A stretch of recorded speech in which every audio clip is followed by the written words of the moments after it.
República Dominicana, un abrazo para todos. Gracias de verdad por siempre estar conectados con nosotros a través de Global TV 80, un canal hecho para la juventud, un canal hecho para el mundo, para ese contacto directo desde República Dominicana. Hoy para nosotros, placer inmenso de verdad recibir a uno de los grandes de la República Dominicana, conocido en el mundo de lo que tiene que ver ya la trayectoria universal, ese trabajo que habla por sí solo, que lo ha colocado en el marco de los grandes. Así que Justin Curry está con nosotros, de verdad, bienvenido a casa. Gracias por aceptar la invitación, gracias por estar con nosotros. Muchas gracias, Anthony, muy contento de estar aquí en tu programa y nada, adaptándonos a estos nuevos formatos que son, como hablábamos fuera de cámara, los que están ya sustituyendo la televisión tradicional. Sí, una realidad. Doctor, yo creo que hoy en día se ha dado un avance de 20 o 30 años por encima con relación a lo que se tenía para ese entonces, lo que era la comunicación, ya visual, y la comunicación también de ese formato tradicional.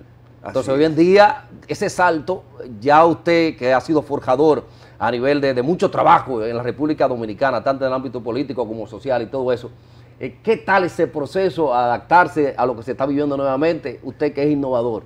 No, a mí me parece que es un cambio positivo, sobre todo, como hablábamos ahorita, del tema de la televisión virtual, de las entrevistas virtuales. Sí. Esto es una gran ventaja porque sabemos que el tránsito en la ciudad de Santo Domingo cada día está peor. Aquí ese es uno de los grandes problemas que yo veo que no se le pone atención, porque cada día entran más vehículos al país, pero son las mismas calles. Sí, entonces ya no hay espacio para uno moverse. A unas cuantas esquinas, de un lugar a otro, se toma 35, 40 minutos y hasta una hora. Una barbaridad. Entonces, en eso, el tema de las comunicaciones ha ayudado mucho a que sea más fluido. Uno pueda dar la entrevista desde su casa en muchos casos. Sí. Y a mí me parece, igual que la prensa digital, que ya ha cambiado, ha hecho desaparecer prácticamente la prensa escrita. Sí, tú te das cuenta como los grandes periódicos de antes ya apenas son unos tabloides pequeñitos, digitalmente cada vez más reducidos. Así es. Sí. Y esto está bien porque eso conlleva ahorro de papel, por tanto una menor presión sobre el medio ambiente, porque papel es árboles. Sí, así es. Entonces, yo lo veo bien. Yo creo que ha sido un gran avance y un gran salto que ha dado la humanidad con esto de las comunicaciones. Ahora, Justin es un profesional a carta cabal. Estamos hablando de maestría, doctorado, en el Estado presente, a nivel político, ha marcado una dirección. ¿Cómo se ha formado? ¿Cómo fue ese recorrido para llegar acá hoy en día? Sí, fíjate, Anthony, a mí me gusta mucho la formación académica, porque eso lo heredé de mi padre, que era un apasionado lector. Y hay cosas que se heredan. Dicen que lo que se hereda no se hurta. Sí. y le tocó lo bueno. Claro, la buena.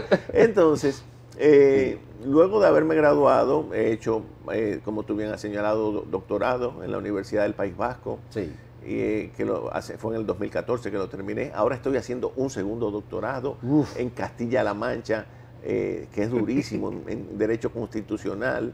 Que eso es raro porque el que tiene un doctorado normalmente no hace dos. No hace dos. Ya muy extremo. Claro, tengo maestría, máster en Derecho Constitucional, en Derecho Administrativo, porque eso es una pasión que no se acaba nunca. Uno dice, bueno, voy a parar aquí ya, pero mentira. Como a veces he dicho, voy a parar ya de comprar libros, porque no tengo dónde no tengo dónde colocarlos. Eso me trae problemas con mi esposa. Wow. ya no me traiga ni más libros, ni más cuadros, ni cosas. O sea, esas son aficiones que realmente es difícil desprenderse de ellas. Ahora, esa pasión, ¿cómo se controla esa pasión? ¿Cómo controlar eso? Llega un momento que ya... Uno tiene que hacer un esfuerzo, ciertamente, porque fíjate, como es mi caso, yo no bebo, no fumo, no tengo vicios, no ando en la calle. Yo con algo tengo que entretenerme, en algo tengo que gastar el dinero, ¿verdad? La lectura, la formación. Sí, entonces, eso es, como te digo, una pasión, pero claro, hay que llegar un momento en que hay que controlar, porque ciertamente el espacio no te permite tener tantos libros y tantas cosas, porque la casa se te vuelve inhabitable. Compleja. Así es. Ahora, ¿se puede decir que todo eso se ha ido perdiendo a raíz del avance tecnológico y la realidad que está viviendo con las plataformas digitales? Se ha ido perdiendo eso porque quizás mucha gente no tiene esa avaricia, ese deseo de leer tanto, bueno, escudriñar mira, a nivel de los libros. Ahora está el tema del libro virtual. Dijo Bill Gates que los días del libro tradicional estaban contados, pero yo no creo que sea así, Anthony, porque aunque yo tengo la tablet y ese tipo de instrumentos, sí, pero no me adapto igual en cuanto ya para sentarme a leer, sí, con una tablet. Hay un olor, o sea, el libro, el papel tiene un olor, tiene como olor, ese sabor, esa subrayar, sí, no es lo mismo, o sea, por lo menos para mi generación les resulta un tanto difícil, sí, adaptarse al formato virtual, que yo lo veo muy, o sea, al que le gusta, excelente, porque tú en un pequeño dispositivo tienes miles y miles y miles de libros, sí, que no, sí, puedes colocarlo en tu casa. Sí, en la pared. En la, sí, pared. Sí.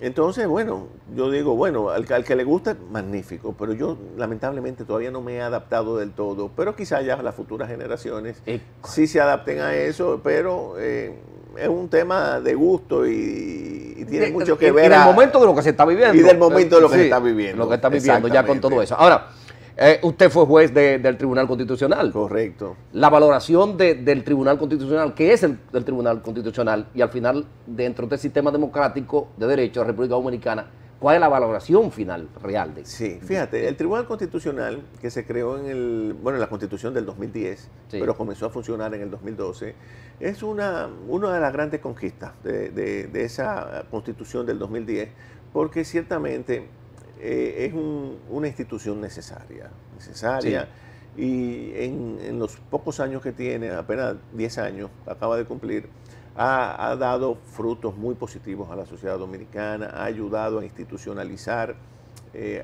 a fortalecer un poco más la institucionalidad, y nos ha dado una perspectiva más amplia de lo que es el derecho. Sí. Nosotros hemos entrado un poco tarde al concierto de la justicia constitucional, porque otros países como España entraron en 78, sí, ya tienen una tradición. Nosotros copiamos mucho en materia constitucional de España, sí, no de Francia, que en nuestra legislación ordinaria sí tenemos los códigos franceses, porque nosotros nos independizamos de Haití, no de España. Y está todo basado en eso. Todo basado en eso, sí, exacto. Entonces tenemos, ciertamente, el tribunal ha hecho una gran labor, claro. Ha podido hacer más, siempre, sí, eso iba a decir. Hay, claro, y habrá una que otra sentencia que se cuestionen. Sí. Pero, bueno, el presidente Leonel Fernández fue cuestionable. En el sentido, sí, luego de ya no ser el candidato electo de su partido y que el tribunal de la Junta Central Electoral dio el derecho y todo eso también, sí. Sí, porque hay también temas políticos que penetran en esos órganos y el Tribunal Constitucional ciertamente es un órgano político, pero tiene que fallar más bien orientado por lo que es el espíritu de la Constitución, de lo que podrían ser, sí, eventualmente las simpatías partidarias.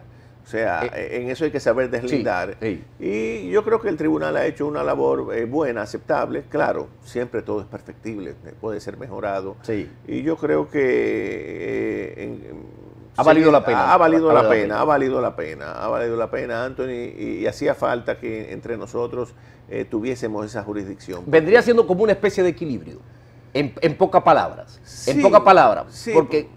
Sí, claro. Para no estar inclinado. Había un momento que se sentía la sociedad con los mismos derechos que estaban inclinados hacia un lado al otro. Claro, porque fíjate, es la más alta de las altas cortes, es la más elevada, porque el Tribunal Constitucional revisa las decisiones de la Suprema Corte de Justicia, sí, sobre todo cuando se ha violado algún aspecto que tenga que ver con la Constitución. Sí. O sea, ya lo que diga el tribunal ya es la última palabra, para decirlo en términos llanos. Ahí se termina todo. Por eso, de ahí la importancia de que las decisiones que se adopten en ese órgano sean bien ponderadas y bien sopesadas, porque ya luego de ahí no hay nada que hacer. Sí. Bueno. Ahí es el órgano de cierre. De cierre total. De cierre, ya. La última palabra. La última palabra. Estamos ante Punta Catalina.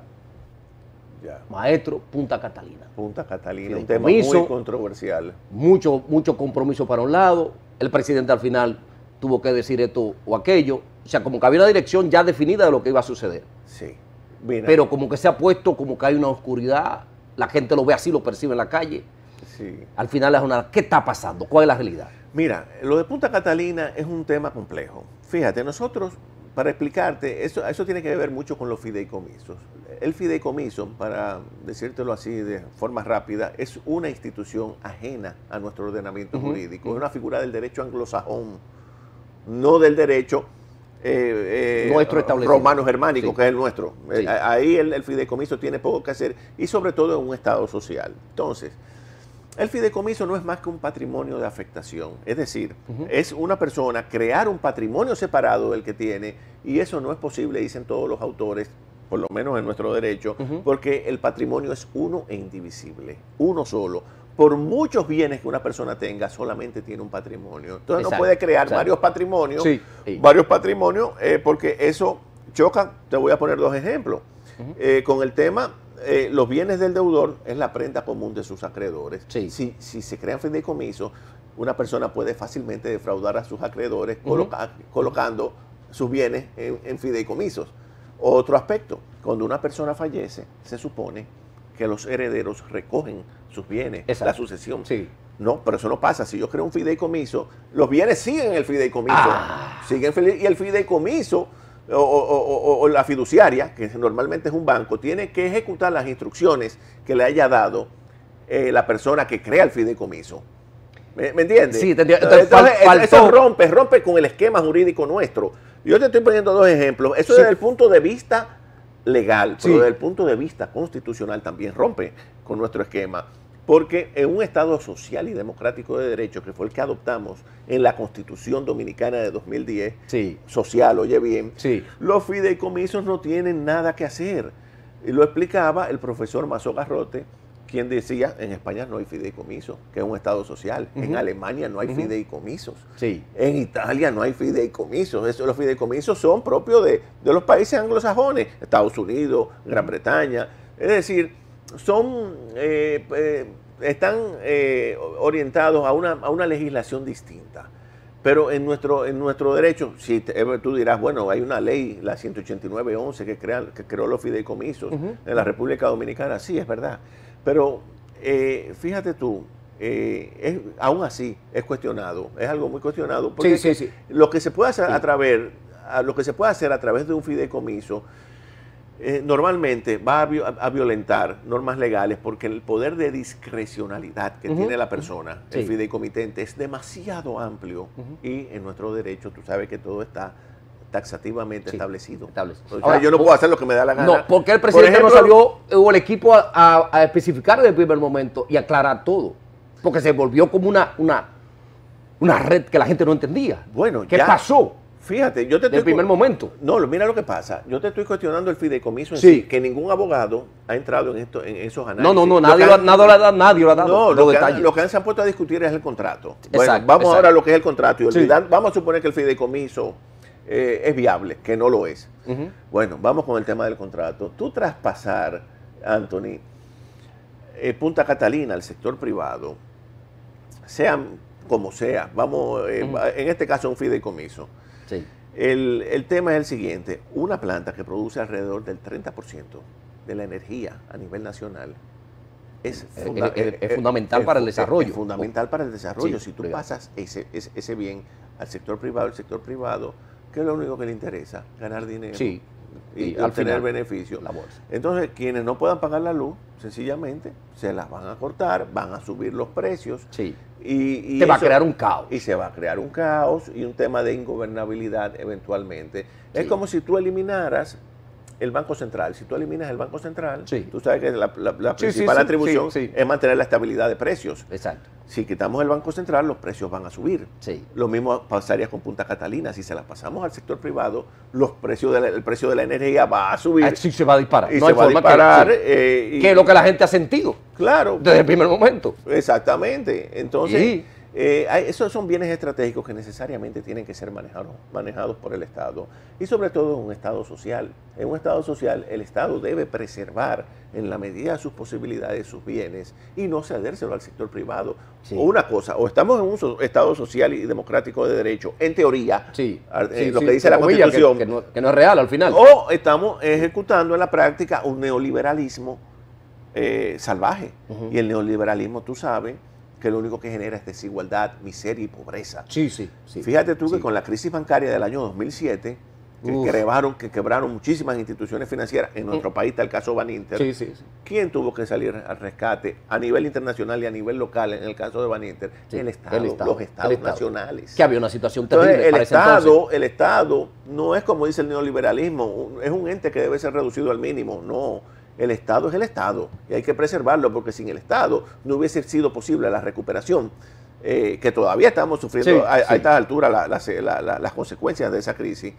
No hubiese sido posible restablecer o rescatar el sistema financiero nacional e internacional sin la ayuda de los estados.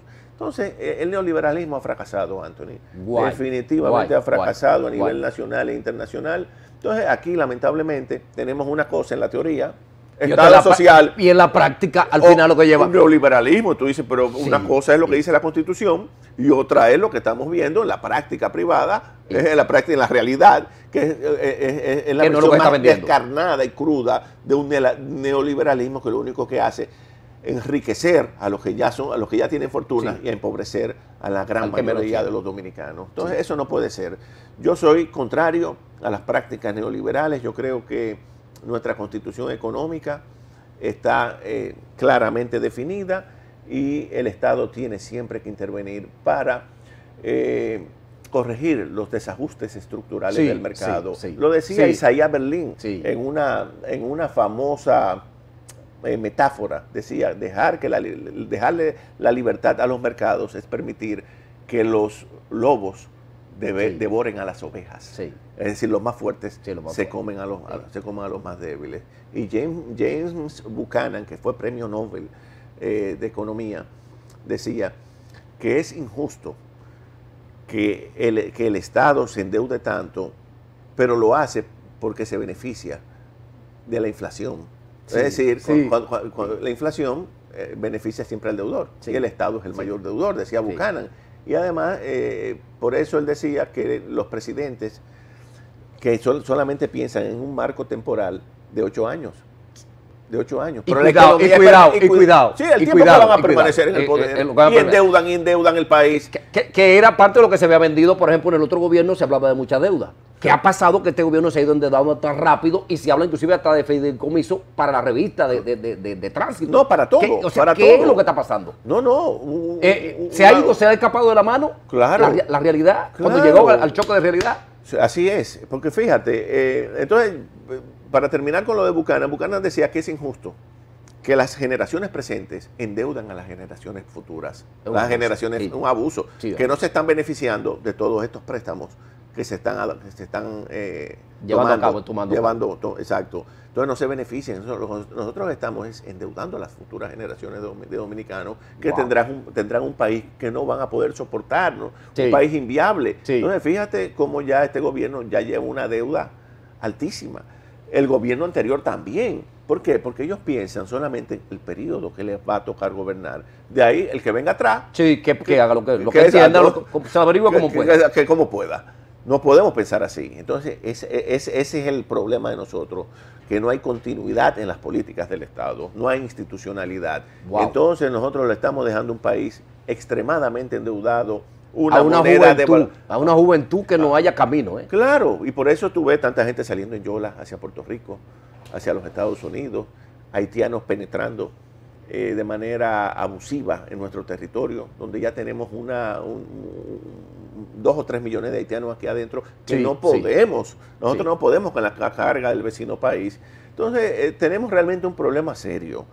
Pero reitero, los gobernantes no les interesa nada de eso. Ellos piensan en los 8 años, en caso de que obtengan la reelección, en que van a gobernar y después que se arreglen los demás como puedan. Entonces, ahí es que está el problema. Hay un problema serio. Ahora, todo esto perfila a que el gobierno va encarrilado en mal camino. Desde ya tiene oportunidad de poder hacer un cambio rápidamente, incluyendo lo que está sucediendo con la gasolina, que se había vendido una cuestión de que Hito iba a resolver y fulano iba a hacer lo otro. Al final de la jornada no se ha podido demostrar esa realidad. Se ha podido llevar. La gente no ha estado convencida, la gente no ha podido palpar esa realidad que ellos planteaban. Así es. Fíjate, yo creo que el gobierno puede rectificar todavía y ojalá lo haga. Ojalá lo haga por el bien del país, incluso por su propia gestión, porque yo creo que el presidente Abinader es un hombre bien intencionado, pero creo que hay mucha improvisación también en estos temas. Y fíjate, El tema del combustible es un tema muy sensible. Lamentablemente, ellos tienen que subsidiar el precio del combustible, porque si no, todo se va a disparar. Sí, y si se genera la inflación, una inflación que ya de por sí es bastante onerosa, la inflación que tenemos actualmente, pero si sigue así, entonces eso puede provocar estallidos sociales, Anthony, porque el dominicano piensa con el bolsillo. Sí. Óyeme, y cuando va con el estómago. Sí, el estómago. Óyeme, cuando va a comprar los productos de la canasta familiar y los percibes que son cada vez más caros, entonces eso lo desespera. Entonces eso es muy delicado. El presidente y el equipo de gobierno tienen que entender que este país, la gran mayoría, no es la clase media, no, son los pobres. Sí, son los pobres. Hay una clase media que cada día se empobrece más como consecuencia precisamente de la inflación y de la pérdida del valor de la devaluación del peso dominicano.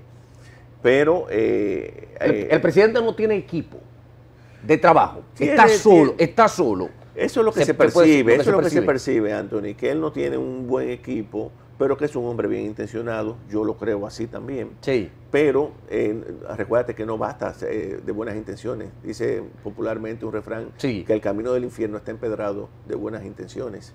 O sea que, ojo con eso. De buenas intenciones no vivimos. No vivimos. De buenas intenciones no hay forma. Y eso es lo que mantiene a flote todavía la situación, porque salimos del gobierno anterior, que fue un desastre.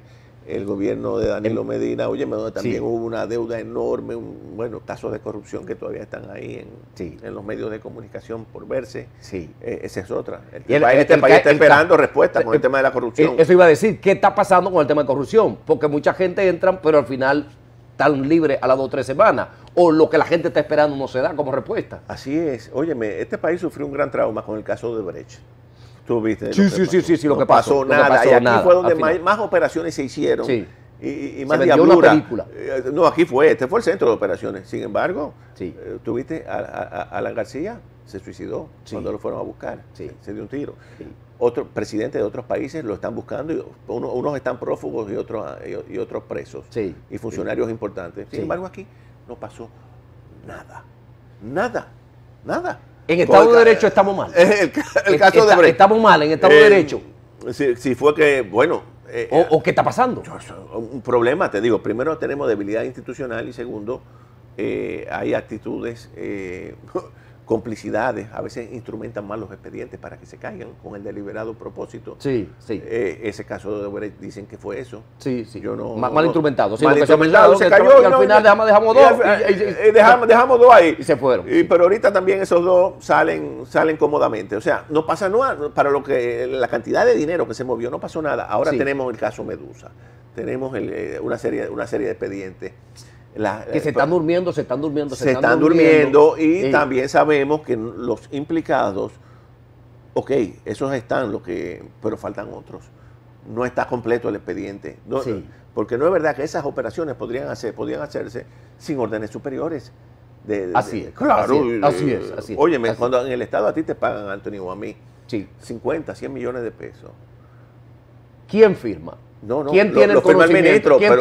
Pero al final se sabe todo. Al final se sabe todo. ¿Y cuando estamos hablando de miles de millones de pesos?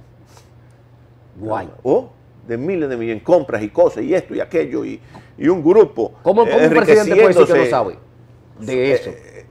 Es que no hay manera. Tú sabes que el presidente es la figura mejor enterada del país. El presidente sabe si por ejemplo, se derrumba un edificio en Santiago Rodríguez, o en Valverde Mao, o en Puerto Plata, si fulanito le dio una puñalada a alguien por allá, todo lo sabe al instante. Y tratándose de temas económicos, de pagos así de cantidades tan cuantiosas, obviamente, que el presidente lo sabe y los ministros. Lo sabe todo. Y los ministros, inmediatamente. Te digo, si a ti te pagan 50, 100 millones de pesos, que no es nada en el Estado, se sabe inmediatamente. Ya son informaciones que llegan. Imagínate 24/7, caliente. Imagínate tú cuando estamos hablando de miles de millones de pesos. Entonces, lo que te quiero decir es que el país tiene la esperanza de que se haga justicia. Y ojalá no se repita la experiencia, el trauma de Odebrecht, porque es un golpe duro a nuestra institucionalidad y a la credibilidad del sistema de justicia. ¿No le queda salida al presidente? Tú dices que... Caso de Odebrecht. ¿Qué hacer al final? Bueno, no, hay que esperar que sigan las investigaciones y que se amplíe el radio de acción, porque o sea, la percepción general es que ahí faltan el expediente, como también pasó con Odebrecht. Sí, Se decía, ese expediente está incompleto, eso no son los únicos. Ahí se sacó mucha gente. Entonces, eso podría estar pasando ahora. Vamos a ver, sin embargo, hay que reconocer que el Ministerio Público ha hecho un gran esfuerzo, que en otras ocasiones no se había hecho, con relación a actualmente. Ese es uno de los puntos luminosos del presidente Abinader, que se nota un esfuerzo en la persecución. Un deseo del presidente. La persecución de la corrupción, pero hay que ver hasta dónde llega esa persecución. Ahí es que la realidad. La realidad de todo exacto. Eso. Ahora, si yo fuera en el caso asesor del presidente, de Jostin Curry, asesor, ¿cuáles serían los 3 o 4 puntos focales en este momento a tocar, fundamentales, para enderezar el camino? Bueno, mira, yo te diría, primer punto, control efectivo de la frontera haitiana, repatriación de ilegales. Aquí no podemos tener tantos ilegales pululando entre nosotros, porque no podemos nosotros con los nuestros, menos vamos a poder cargar la miseria de un pueblo, de un país inviable y colapsado. Ese es el primer punto. Segundo punto, la economía. Subsidiar el petróleo, los precios del combustible, a fin de que no se encarezcan, y también de los productos agrícolas, para que la gente pueda comer. Sí, una salida. Esa es otra salida en la que yo me enfocaría si fuese asesor del presidente. Y tercero, persecución drástica contra la corrupción, sea quien sea. Tanto de mi gobierno como de los gobiernos anteriores. Bueno, ha dado muestra y de eso. De todos los gobiernos, en ese punto es donde mejor está. Esos son temas claves y fundamentales para poder, y obviamente, incentivar la producción. Porque un país que no produce y todo lo importa, entonces su divisa se va devaluando y eso genera inflación también. Entonces, hay que incentivar la producción, el agro, darle apertura a la inversión extranjera sana. Y eso no es un tema, Anthony, no hay que ser un genio para eso. Son temas, medidas puntuales, casi todas de índole económico, a fin de hacer más viable para que la gente de escasos recursos pueda vivir mejor. Ahora se está vendiendo la política de que todo está en base al turismo, de que ya no hay que pensar mucho en la agricultura, no hay que pensar mucho en aquello, porque todo lo resuelve el turismo. La política que se ve que se está vendiendo, tanto en Dominicana como en el mundo. Ese es el esquema neoliberal, Anthony, de decir, bueno, vamos a ser competitivos en aquellas áreas en que podemos y en lo demás no. Eso no es cierto. El turismo es importante, no te digo que no.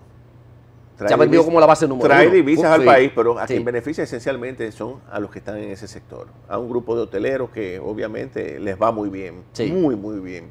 Pero óyeme bien, para mí lo fundamental es la producción nacional, la producción agrícola. Que se ha dejado de lado.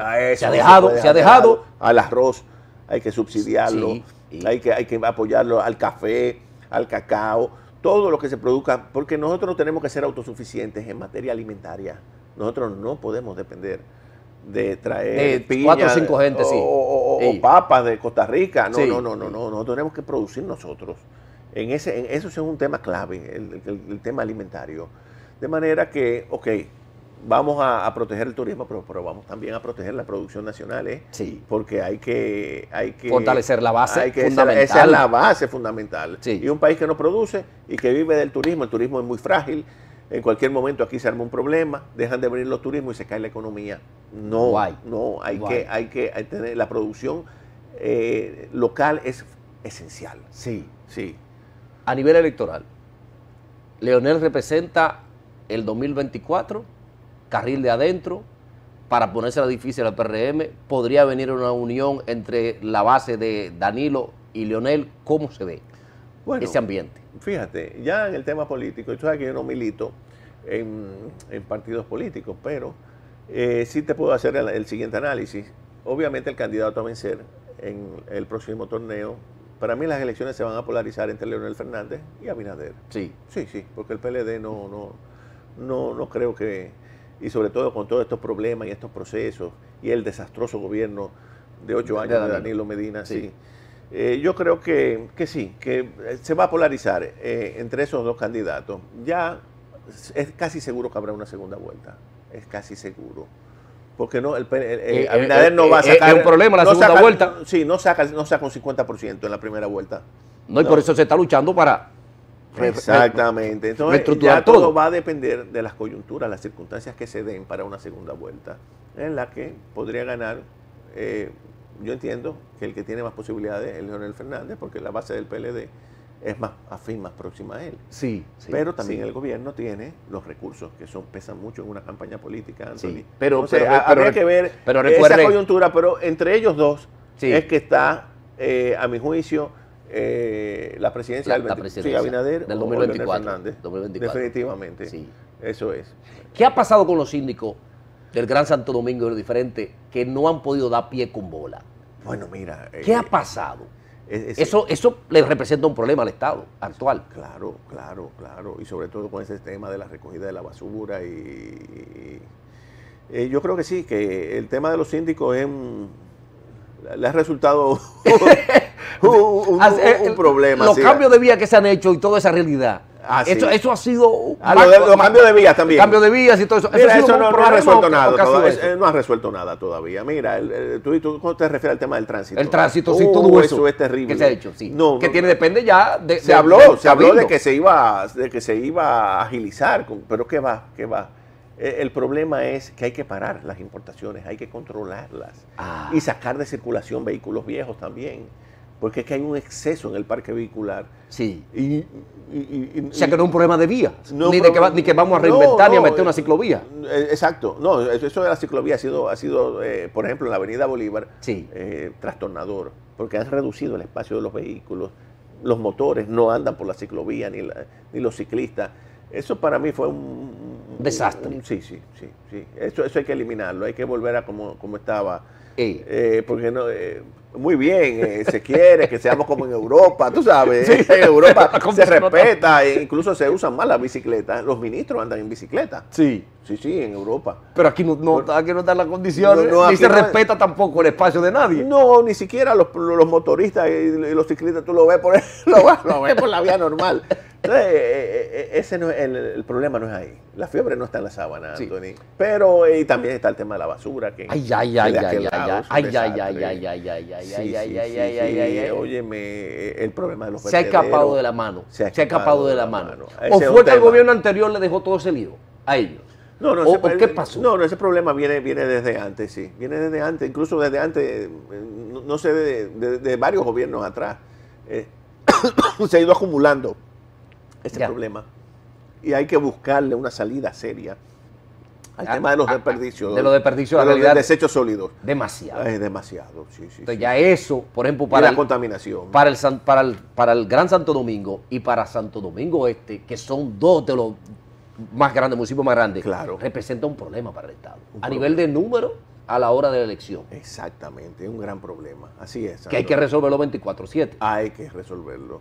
Pero no sé hay que buscar expertos en la materia, porque aquí una vez vinieron, no sé si fueron unos chinos que tenían unas plantas de reciclaje, que eran muy buenas. Hay que reciclar la basura, como poner lo que es vidrio en un sitio, el plástico en otro, y la basura en otro, como se hace en los Estados Unidos y en otros países.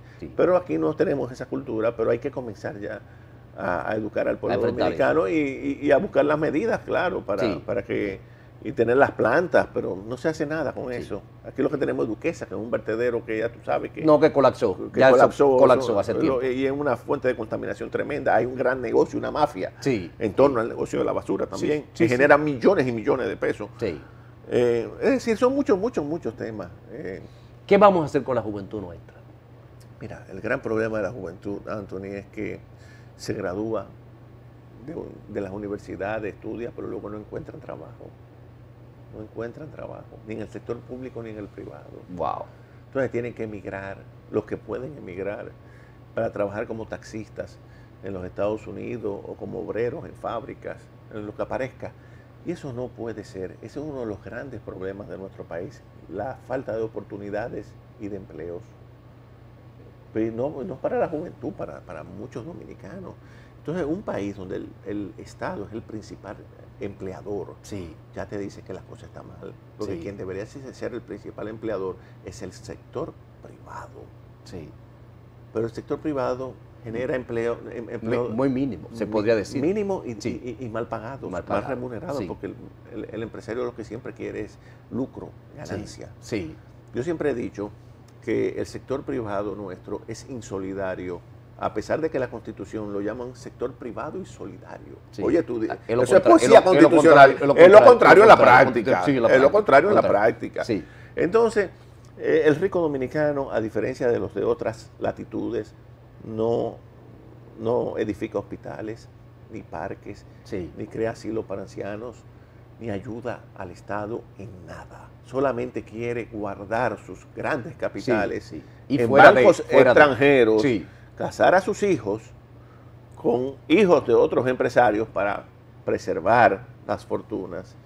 Y yo una vez escribí un artículo titulado, hace muchos años, en el periódico Última Hora, La tiñosería de nuestros ricos, donde describía, Anthony, cómo el rico dominicano es tan poco... A veces hasta mezquino. poco solidario, tiñoso, angurrioso, todo lo quiere para sí. Sí. Él, en latín se dice pro domo sua, es decir, todo para mí. Todo para mí. Todo para mí. Óyeme, y en fin, no hace nada. Sin embargo, los ricos de otros países hacen hospitales, Sí. colaboran en escuelas, Sí. ayudan a la comunidad. Es decir, tienen otro espíritu, devuelven algo a la sociedad de lo mucho que de ella han recibido. Sí. Pero el rico dominicano no. El rico dominicano no piensa en el país, no le importa que esto se hunda porque su patria está donde están sus intereses. Sí, donde está están sus fuera de- intereses. A poco les importa, lo único que quieren es obtener beneficios a expensas del Estado. Sí. Y este tema, retomando el tema de los fideicomisos, no es más que una estrategia del neoliberalismo para reciclarse Santo cielo. y esta oligarquía nuestra adueñarse de los pocos bienes que todavía le quedan al Estado. Y yo digo, ¿y cuando el Estado ya no tenga bienes? ¿Qué va a pasar? Que es el principal Porque empleador vamos a la de nuestro velocidad, país. vamos a esa velocidad, no va a quedar nada. ¿Qué va a pasar aquí? Entonces, ahí no nos podremos quejar cuando venga un régimen de fuerza, como sucedió con Chávez, Sí, sí. o una dictadura de derecha o de izquierda, uno no sabe lo que puede pasar, pero esos son los momentos que generan Sí. ese tipo de situaciones. Entonces tú verás a los ricos dominicanos, como hoy están los venezolanos en Miami, Sí, sí, corriendo. o viviendo corriendo. en Panamá, Sí, sí. o en México, Sí. tendrán que irse del país. Porque ellos no entienden que allá, por mucho dinero que tengan, son un número, no son nadie. Por mucho dinero que tengan, Sí, ellos son sí. alguien aquí en su país. En su país, Pero sí. no tienen la conciencia para entender eso. Lo único que quieren es adueñarse de más y más y más, una angurria Wow. excesiva. Y eso sí que es dañino. Porque tú sabes cómo es que se controlan los Estados Unidos a estos países a través de esas férreas oligarquías, Sí. que son las principales enemigas del pueblo dominicano. Eso es una realidad dura de decir, pero es la verdad. Doctor, y lo grande es que el 80% de la población dominicana es joven. Es joven.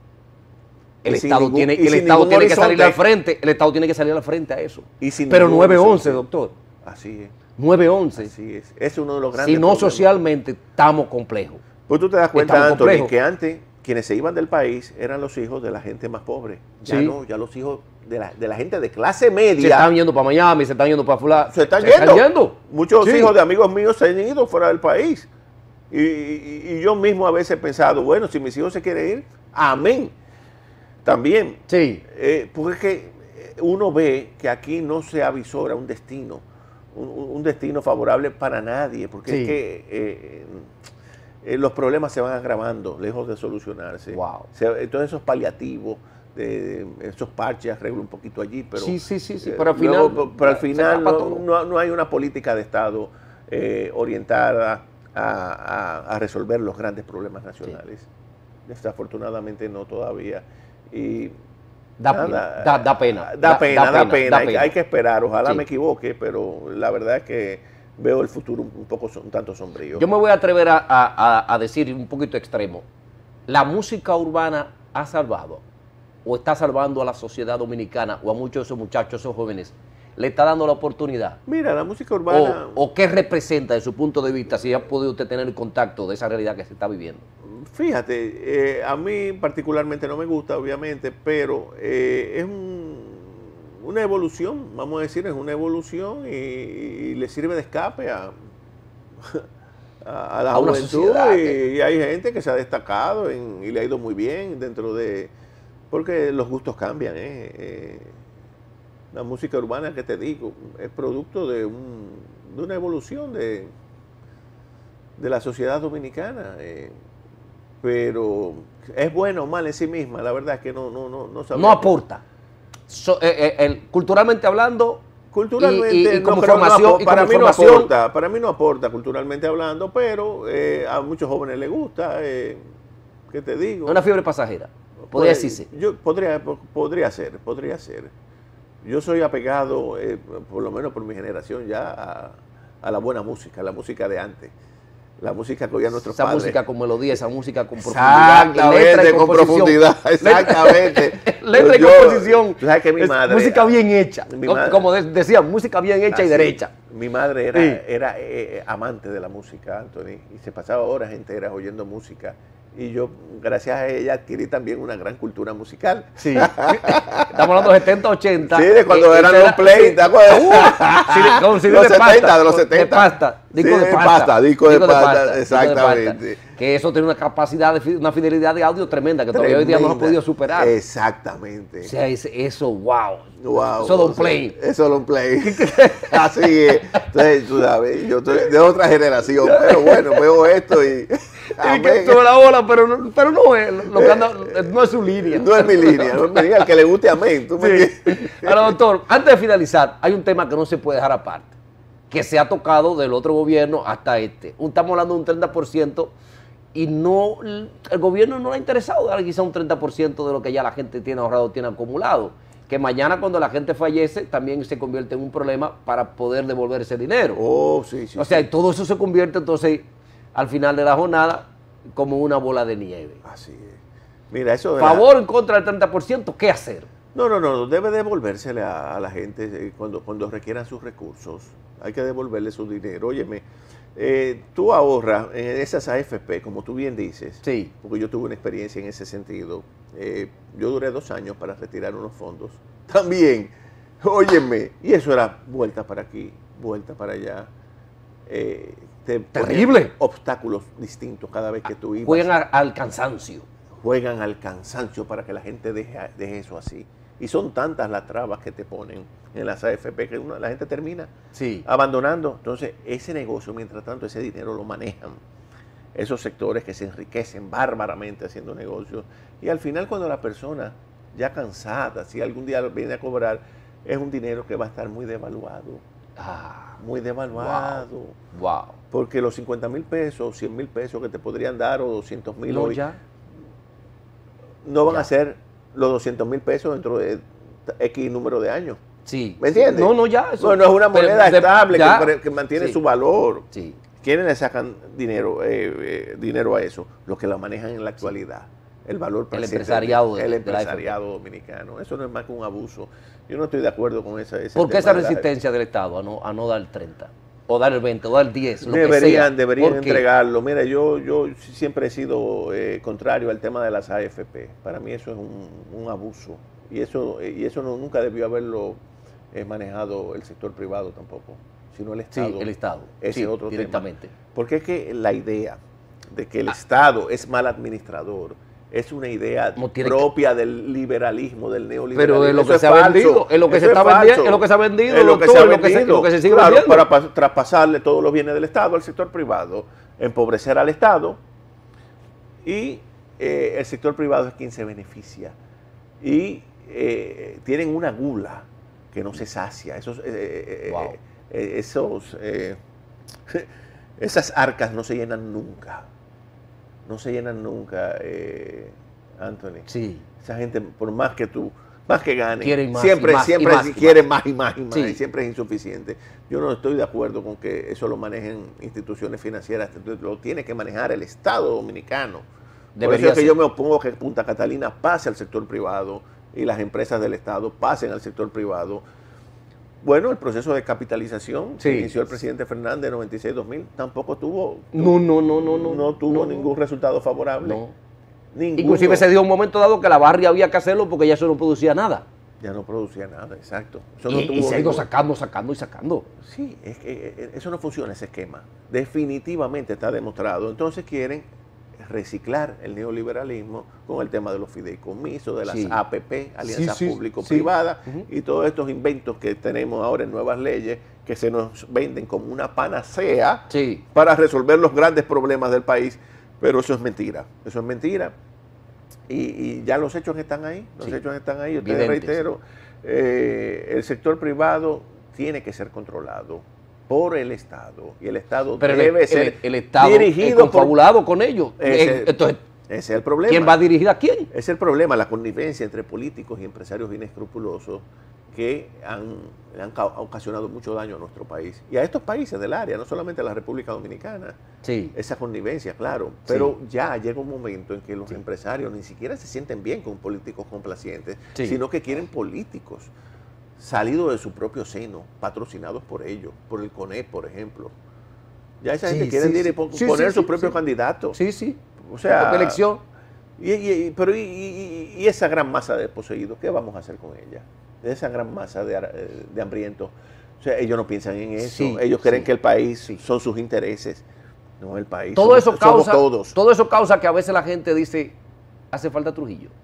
Bueno, por eso tú ves que lo correcto, que mucha gente añora el régimen, porque con el régimen, aunque había muchos excesos, pero Trujillo manejó con cierto equilibrio la sociedad dominicana, el Estado y la sociedad dominicana, y dejó todas esas empresas, muchas de las cuales ya regaladas. No, eso se fue. Pasaron al sector privado, pero Trujillo dejó un patrimonio, Sí. Aunque dejó mucho dinero fuera, desde el sector cañero hasta todo. Pero dejó muchas industrias que hoy han sido desarticuladas por esta mal llamada democracia, porque es una democracia de papel, una democracia de corrupción, la que nosotros tenemos, y ya todas esas empresas han pasado al sector privado. Sí. Sí. Lamentablemente. Mira, el grupo de Corde, yo trabajé en Corde en el 96, duré un año, y ya que es Corde hoy día, ¿qué queda de Corde? No nos queda nada. Nada. Y eso eran muchas empresas, un país tan millonario, pobremente administrado. Tenemos en este momento. Eso es un país rico, pobremente administrado, como decía Jacobo. Muy mal administrado. Es verdad, esa es la realidad, Anthony. Ojalá que las cosas cambien, porque si no, esperamos. Yo siento que ya la gente comienza a sentir fatiga de la democracia. Ya se va dando cuenta que en el modelo democrático no hay solución. Y eso es peligroso. Y es peligroso porque hay una convocatoria a la Plaza de la Bandera que se puede volver y se puede llevar como una moda. Como una moda. Y esa moda y ese reciclaje entonces puede traer problemas al final. Exacto. Se puso de moda en un momento dado. Y no cambia. Y si sigue eso. Y no cambia precisamente por la confabulación entre la oligarquía y los políticos. Pues de ahí la famosa frase del gato pardo: es necesario que todo cambie para que todo siga igual. Así es. Y eso es lo que pasa entre nosotros. Cambiamos gobiernos, cambiamos colores de partidos, caras, funcionarios, pero el sistema es el mismo. Es lo mismo. El sistema es el mismo. Y esa es la trampa de esta mal llamada democracia representativa que nosotros nos gastamos. Qué pena. Qué pena. Qué pena, de verdad. Pena. Doctor, ¿qué buen libro recomienda para los muchachos? Bueno, porque los muchachos no quieren leer. Aparentemente, muchos de ellos no quieren leer. Entonces, un libro que sea conciso y que le pueda llamar la atención. Bueno, hay tantos libros que te diría yo. Pero un libro favorito suyo que te diga, yo creo que si los muchachos en este momento se atreven a leerlo. A mí me encantan las biografías. Me gusta, por ejemplo, la biografía de Stefan Zweig. Fouché, la de Fouché. Me gusta mucho la de María Antonieta. En otro orden, ya sí son, me gusta mucho la economía, pero ya esos son libros un poco más pesados de derecho. Ya eso no, la juventud no lo, a menos que sean, pero ¿qué otro? Hay muchos autores buenos. El Quijote es una obra maestra, una enorme enseñanza. Hay unas versiones resumidas que recomiendo, por ejemplo, una novela que leí recientemente, Doña Bárbara, de Rómulo Gallegos. Sí, Rómulo Gallegos. De Rómulo Gallegos. En fin, hay tantos. Si no que se lean la biografía de Anthony Quinn. De Anthony Quinn. El actor sí, chicano. el actor Chicano. Está muy buena. Así es. Doctor, verdad, gracias por estar con nosotros. Yo creo que ha sido no una entrevista, sino ha sido un compartir de muchos puntos que la gente y la sociedad quiere escuchar realmente cómo son, porque hoy en día se maneja, pero como que es así, por encimita, como que al final no se le quiere decir las cosas como son a la gente. Y yo creo que ya es momento de que el pueblo y el mundo vaya escuchando la realidad. Para dónde vamos, qué somos y dónde estamos. En este momento. De verdad que... Porque el país necesita, este país es digno de mejor suerte y necesita ser gobernado por personas que les duele al país. Que aligere la carga de los más débiles, de los sectores más vulnerables de nuestra población. Así es. Así es. Gracias, profesor. Gracias. Justin Curry por estar con nosotros. Un abrazo, profesor. Gracias. De verdad, de cora. Bien, gracias.